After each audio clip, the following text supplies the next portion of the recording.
Gusto mo bang malaman kung paano gamitin ang legit antivirus o malware scanner sa inyong cellphone? So panoorin mo ang video na ito at huwag kang mag-skip. Dahil i-explain ko sa inyo ang tamang gagawin at paggamit antivirus malware scanner. Dito mo yan makikita sa quick tips packs number 10. Paano ang paggamit ng antivirus and malware scanner?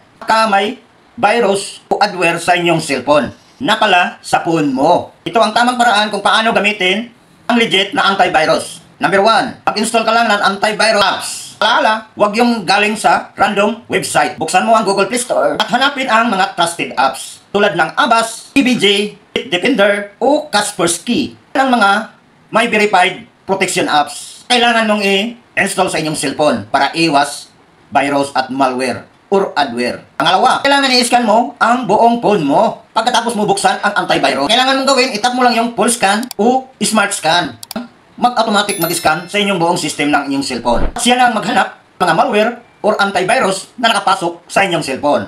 O mga apps na may adware. Kasi yung may adware na apps ay hindi mo talaga siya makita nakapasok sa inyong cellphone. Kaya ang dahilan, minsan ay biglaan may ads na lumabas kahit hindi ka nagbukas mga apps. So proceed na tayo sa pangatlong steps. So ang kailangan mo talaga, i-edit mo agad ang mga suspicious apps na naka-install sa inyong cellphone na makikita sa scan result. Yan kasi ang mga kadalasang dahilan ang biglaang ads. Mabilis maubos ang ating battery ng inyong cellphone. Simple lang, di ba? Kapag yan ay regular mong ginagawa sa inyong cellphone, may iwasan mo yang ang lag sa inyong cellphone, virus, at yung pinakamadalas na mangyari, yung mga pop-up ads. Yan ang kalimitan na lumabas at nakakainis. Ganitong Tech Tips, follow at subscribe ka na sa Dabjar Tech Tips 2025. Go!